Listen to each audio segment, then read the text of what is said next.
Hello everyone, आज के video में हम स्टडी करेंगे अल्फ्रेड लॉर्ड टेनिसन को, जो विक्टोरियन एज के एक बहुत ही सक्सेसफुल और पॉपुलर राइटर थे।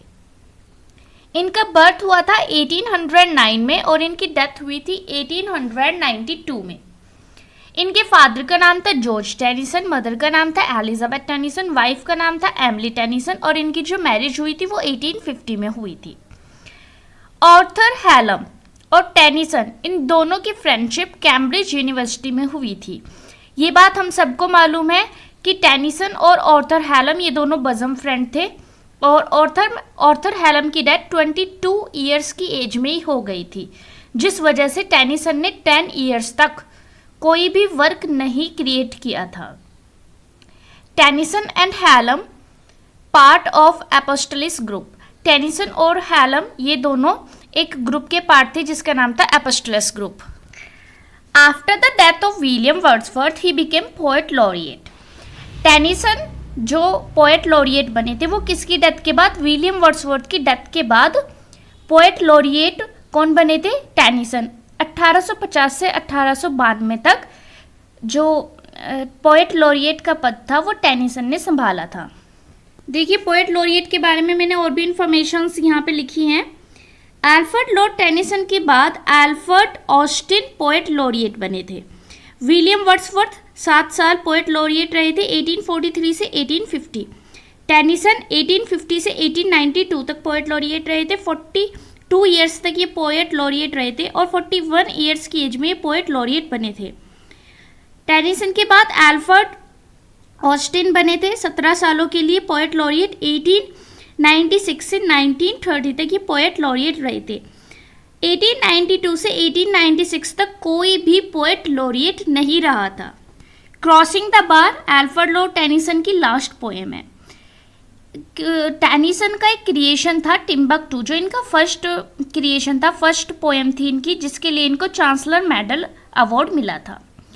इनका जो क्रिएशन है द प्रिंसेस, ये ब्लैंक वर्स में लिखा गया है और ये वीमेन राइट्स के ऊपर बेस्ड है। ये लिखा गया था 1847 में।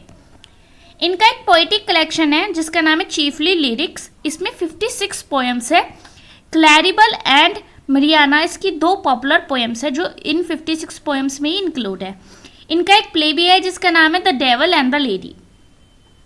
Prince Albert was responsible for Tennyson's appointment as laureate.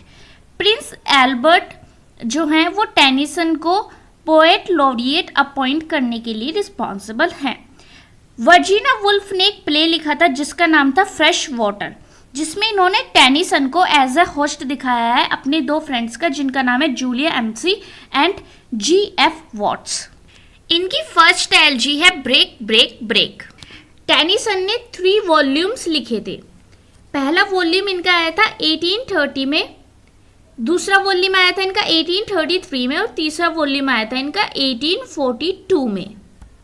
अब हम बात करते हैं टेनिसन के वर्क्स के बारे में। आप अपनी स्क्रीन पर टेनिसन के वर्क्स देख रहे हैं। अभी मैं इनके बारे में डिटेल में भी बताऊंगी, आप इनको चाहे तो राइट डाउन कर सकते हैं। टेनिसन का एक क्रिएशन है the dream of fair women, जिसका ओरिजिनल टाइटल था लीजेंड ऑफ फेयर वुमेन, जो इन्होंने जेफरी चौसर के poem the legend of good women से इंस्पायर होकर लिखी थी। This poem was first published. इनकी ये जो पोएम थी ये सबसे पहली बार पब्लिश हुई थी 1833 में, बट ये रिपब्लिश हुई थी 1842 में। क्लियोपेट्रा इस क्रिएशन का मेन कैरेक्टर है। Cleopatra is the main character of this poem. उसके बाद crossing the bar. Crossing the bar की मैंने line by line full explanation का वीडियो बनाया है, आप वो वीडियो ज़रूर देख लीजिएगा, लिंक आपको डिस्क्रिप्शन बॉक्स में मिल जाएगा।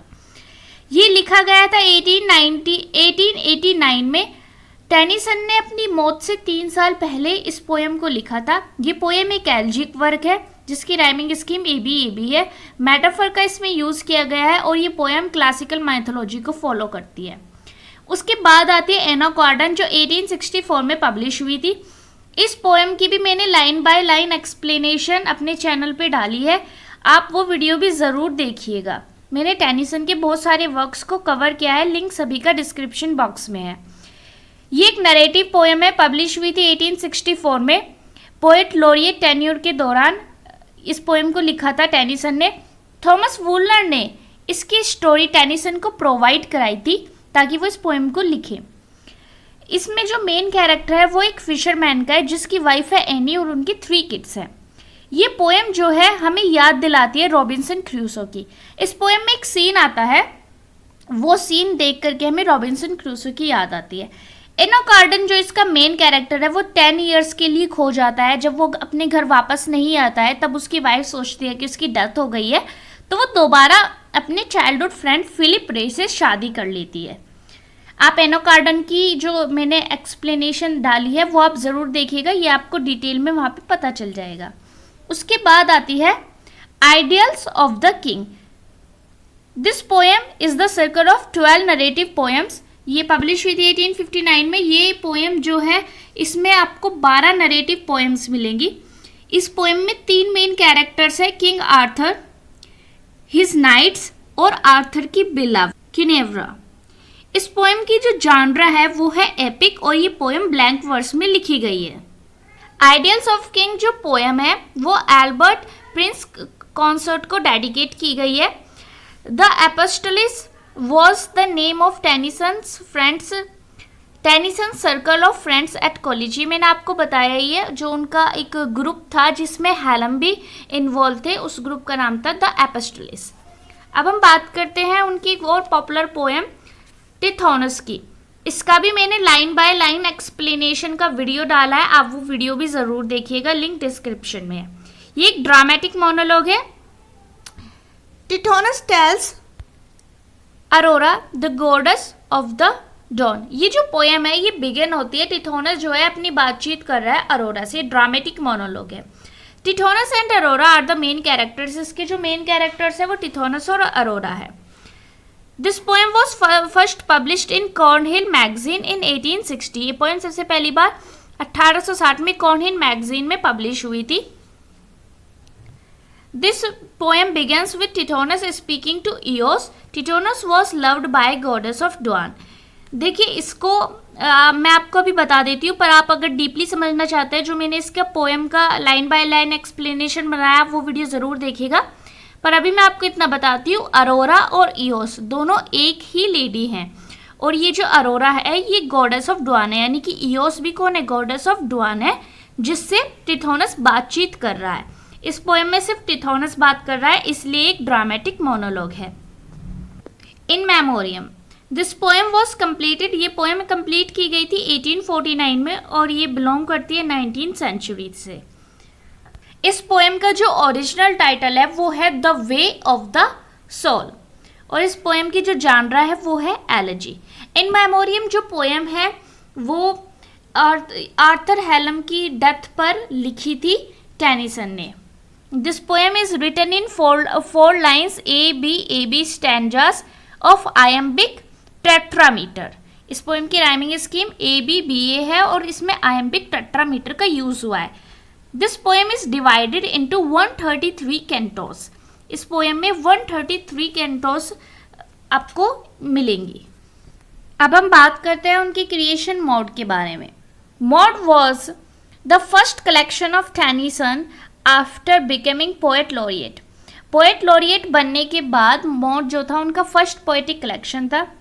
This poem is inspired by Charlotte Baring daughter William Baring. इनसे ये पोएम इंस्पायर है। The first part of this poem belongs to the funeral of protagonist father. इस पोएम का जो फर्स्ट पार्ट है वो बिलोंग करता है प्रोटैगनिस्ट जो है उनके फादर के फ्यूनरल्स। तो ये था अल्फ्रेड लॉर्ड टेनिसन के बारे में।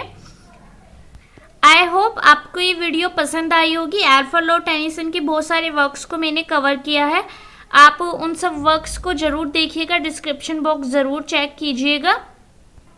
और अगर आपको ये वीडियो पसंद आई है, don't forget to like it and subscribe the channel.